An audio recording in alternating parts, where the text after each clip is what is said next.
Amigos, muchas gracias por seguir en sintonía de este espacio de argumentos. Vamos de inmediato con el profesor Luis Angarita, quien es decano de la Universidad Central de Venezuela. Agradecemos que haya aceptado la invitación y esté acá con nosotros. Muy buenas tardes, profesor. Muy buenas tardes, Rosa. Gracias por estar en este espacio donde revisamos siempre la información desde diferentes puntos de vista. La idea es hacer pues un espacio pedagógico donde nuestra audiencia también pueda comprender el contexto de los hechos, de los acontecimientos, en qué contexto ocurre esta consulta prevista para el 3 de diciembre. Muchas personas cuando veo las redes sociales dicen esto es una elección de Maduro, otros llaman a atención, es una elección del país, es un tema histórico. En esta oportunidad pues se ha presentado la realización de la consulta del 3 de diciembre, mientras que por otro lado Guyana ha venido avanzando con algunos gestos que en la diplomacia internacional pues pueden ser catalogados también como una amenaza, después de lo que vimos durante este fin de semana, el presidente de Guyana izando una bandera en el territorio del Esequibo. Bueno, son muchos los elementos para analizar y cuáles pueden ser las respuestas. Usted siempre nos ha repetido que la respuesta de Venezuela históricamente ha sido diplomática y ha seguido siendo diplomática, solo que del lado de Guyana hemos visto cómo han crecido las provocaciones. Profesor Luis.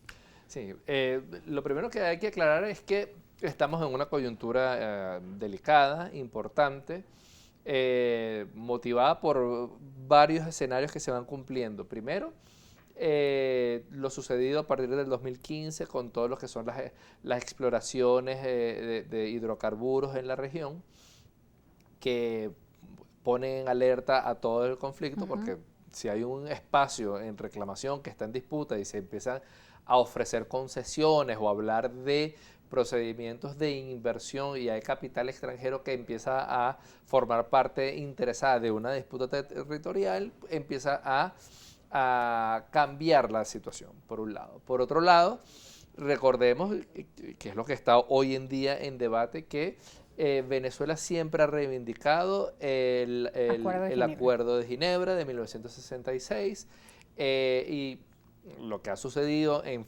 fechas recientes, de los años 18, 20 y otros, que se ha avanzado en materia de la Corte Internacional. Venezuela todavía argumenta su desconocimiento y ratifica la vigencia del Acuerdo de Ginebra, pero que hay un proceso judicial que está avanzando. Entonces, en esa coyuntura resulta que Venezuela debe tomar decisiones, que la diplomacia venezolana tiene que convocar a todas las partes involucradas, a todos los actores de la vida nacional para tocar temas importantes que son de integridad territorial, asuntos nacionales de Estado que involucran, por supuesto, el tema de cuál es la política exterior que va a seguir Venezuela frente a la Corte Internacional. Ahora bien, la consulta no es vinculante, pero ese tema está plasmado en la pregunta número 3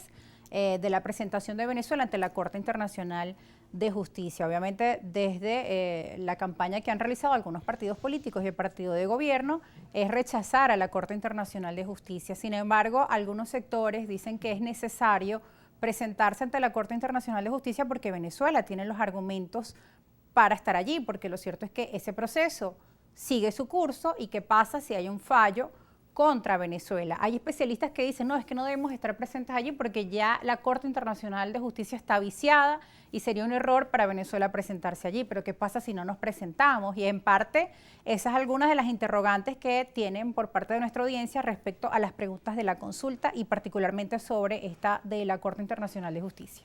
Sí, y creo que por eso creo que la convocatoria que se ha hecho en distintas esferas, en distintos espacios, es que haya un acuerdo nacional.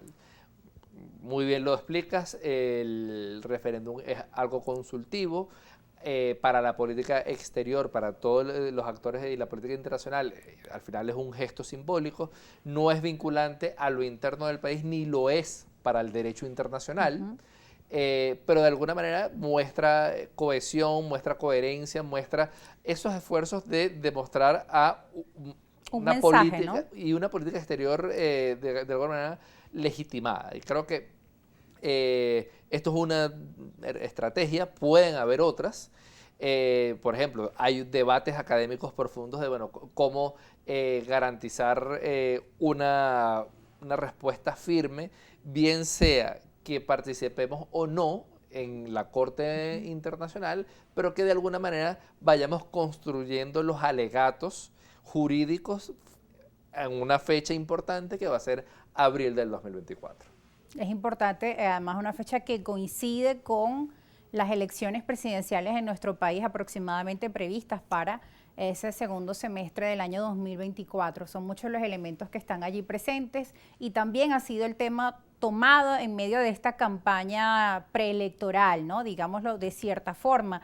Algunos argumentan, pero es que el gobierno lo está tomando para aprovecharse de este tema y incentivar un discurso patriota, y que del otro lado, quizá la postura de María Corina Machado es la postura antipatriota, y rescatar así, digamos, esos votos perdidos o esos votos que ha ido perdiendo el gobierno de Maduro del chavismo, que digamos, tenía una base importante de apoyo popular, y estos discursos quizá podrían retomar ese sentimiento y atacar a la contraparte. Ya esto estaríamos hablando del aprovechamiento político de un tema que nos atañe a todos los venezolanos, ¿no? Eso ya... Sí, allí eso es más delicado porque hay un escenario internacional, claro, y todos los actores venezolanos debemos tener la responsabilidad de tomar ese escenario con seriedad y entender que la política exterior venezolana es una política de Estado, y que como Estados todos estamos convocados a formar parte, académicos, universidades, actores políticos,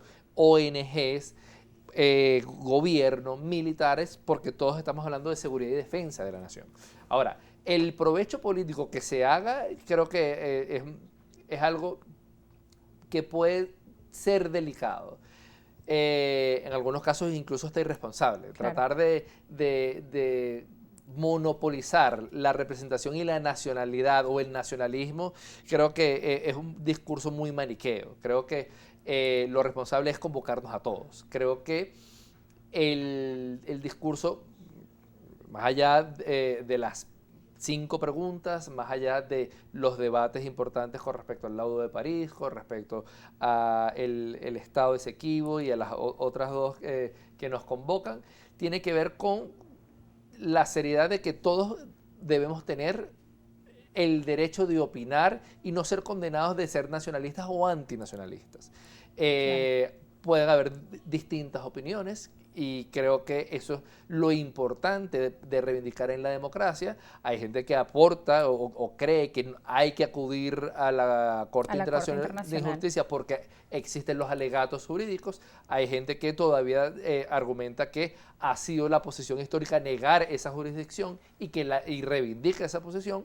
Y creo que lo importante es que la sociedad esté con todos los elementos para poder tener una opinión válida, justa y que sirva a la causa de Venezuela. Que de hecho Guyana apuesta o ha recomendado incluso que los venezolanos que participan en esa consulta pues digan que no a esa pregunta, o incluso planteaban eliminarla.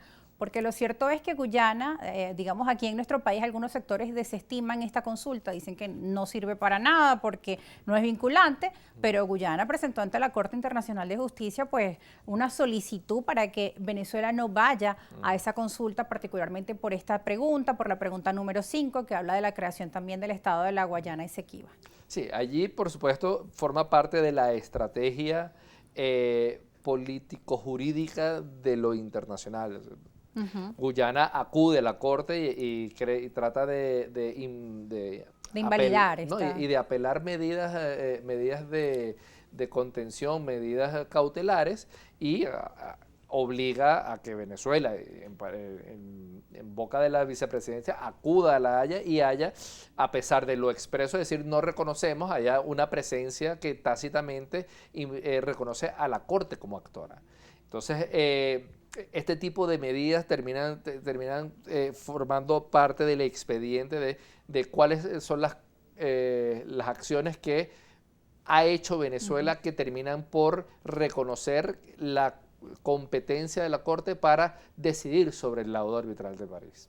Bueno, y sobre esa creación de Guayana Esequiba, volviendo a ese tema de la pregunta, ¿cuáles serían las implicaciones de que Venezuela avance en formar este Estado? ¿Qué implicaciones tiene en el marco jurídico internacional? Pues desde Guyana nos están diciendo que, bueno, entonces Venezuela buscaría adherirse a este territorio y de cierta forma también estaríamos irrespetando el Acuerdo de Ginebra, donde llaman a tomar una resolución donde ambas partes lleguen a un consenso o un acuerdo. ¿Cómo se plantea esto? Porque también hay que ver, ¿no? Del lado de Guyana están trabajando, están explotando el territorio del Esequibo y de eso hablaremos al regreso de la pausa, profesor Luis Angarita. Ya volvemos.